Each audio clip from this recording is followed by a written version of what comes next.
pe kozala ngai na milengele malamu. Voilà.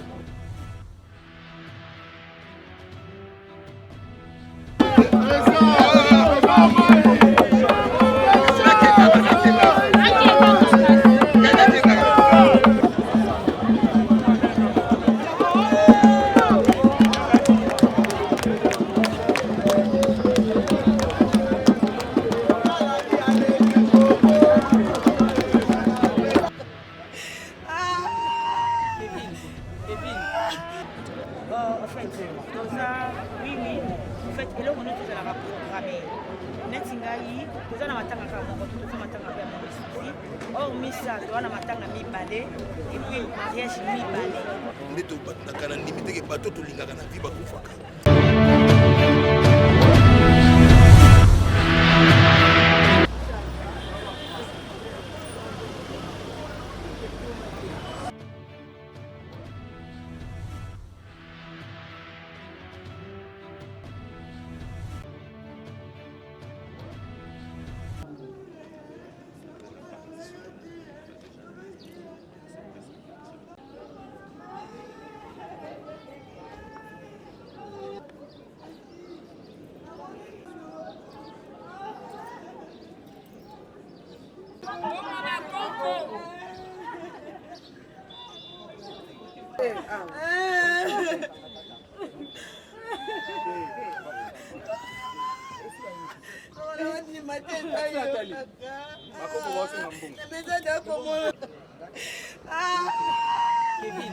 Kevin, on n'a pas le temps.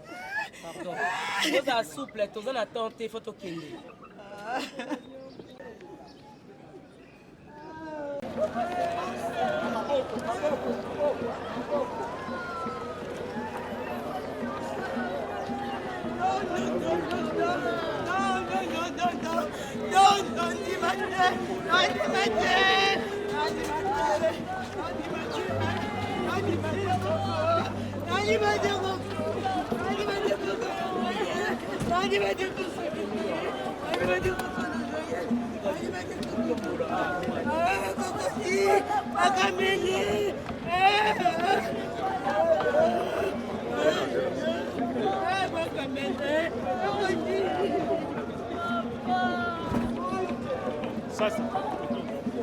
On a un phénomène au Babengin Zonzi.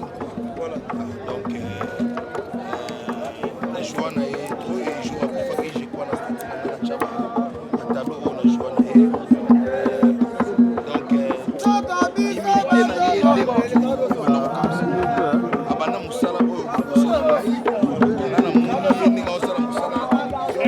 mais par respect abana ko pesa ngai etake mettre en scène. Merci beaucoup. Invité par rapport à l'organisation, il y a maintenant la deuxième photo.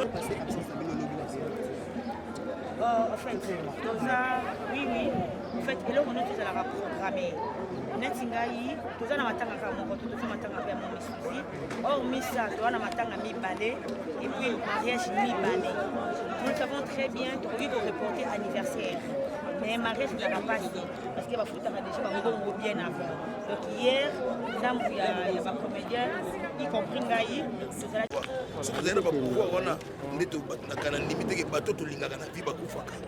Donc il faut pas comprendre que très ok ne mutango qui est en arène to kanisela ngote o boyete pour nani ba liwana biso zo sala ba polémique. Je sais pas moi, ils ont question photo se posaka. Ezali nini? Totika liwa o eza naturel ezala kana kimia. Attitude nini pe kozala ngai na milengele malamu. Voilà. Merci. Donc il doit ça gauche kuna.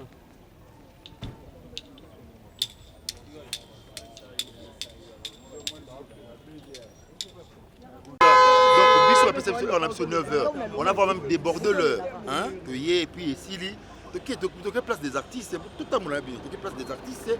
Après, tu as cimetière. Voilà. Merci.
Ndeko.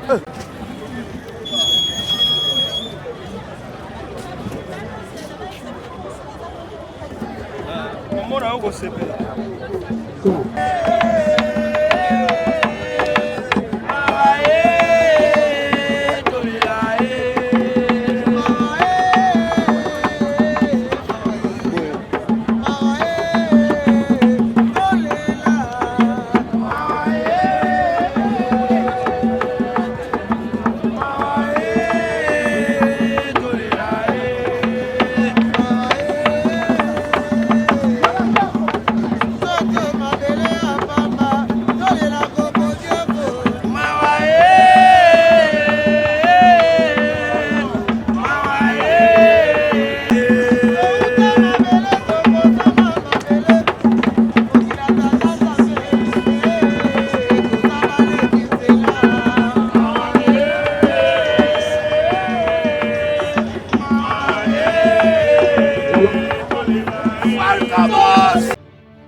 C'est quand même important. Début Bemba à la fois va commenter, bon, j'irai en ligne. Nous devons gérer bien. Il y a il y a maman qui a besoin de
Nous demandons.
Voilà, si nous sommes là, c'est ici où la République a réservé pour ces 10 filles qui se sont distinguées à travers leur travail.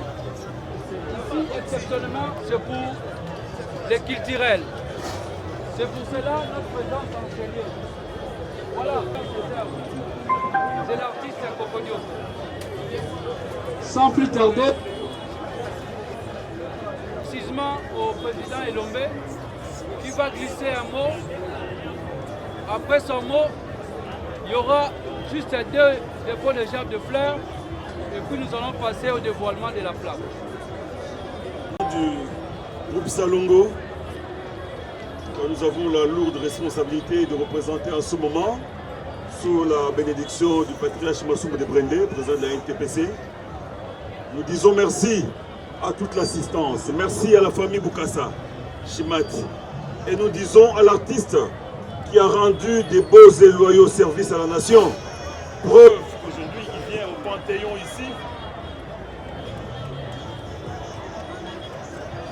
Alors, la technique étant ce qu'elle est, avec ses caprices, nous disons merci Yakoko, merci Shimak, merci Vieux Gaston, merci Kokoshi, merci l'artiste, et nous allons nous lever, tout ça là-bas, salve et applaudissements avant le dévoilement de la plaque qui va symboliser son éternité.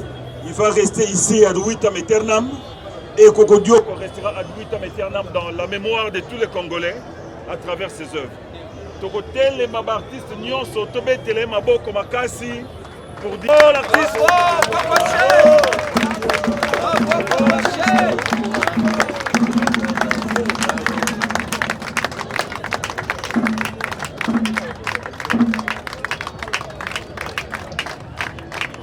Alors, les artistes quinoise, venez, groupe Simba et les autres artistes qui ont des courants de fleurs. Topé Samaboke Ambe, Bokulaka Akende, Kopema, Nakimia.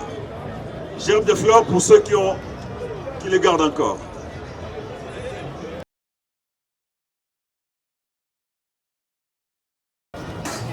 Là, représenté par mademoiselle Lydia Ilunga, le du groupe Simba. Bien, en ce moment, nous invitons le président de l'ANTPC, le président Massoum de Brendé, le patriarche, à pouvoir dévoiler la plaque. Et il y a Grace, la fille qui est là, qui représente les enfants. Et un membre de la famille Papi, il est là.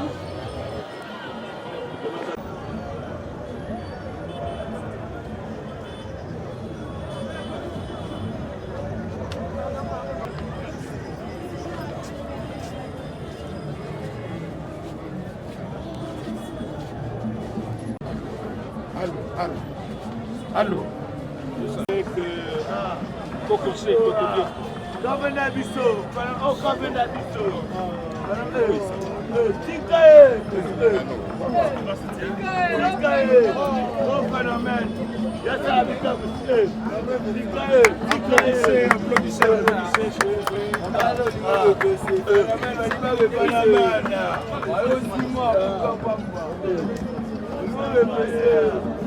Voilà. Merci.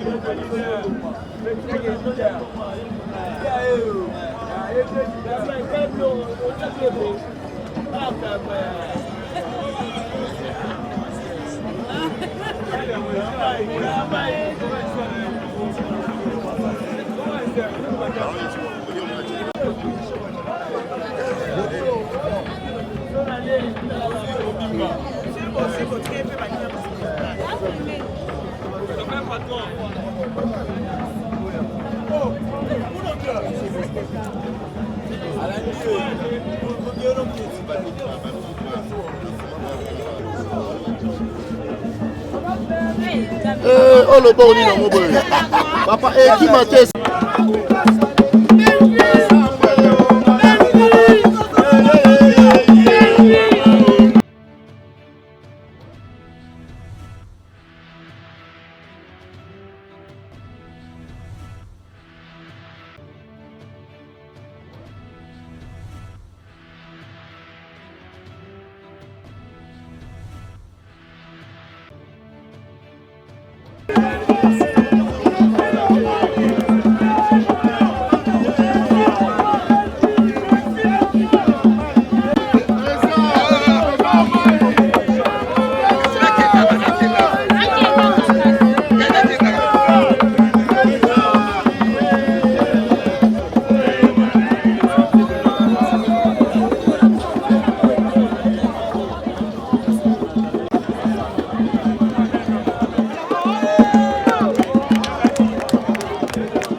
mutu moko na pari atindela biso 10 $.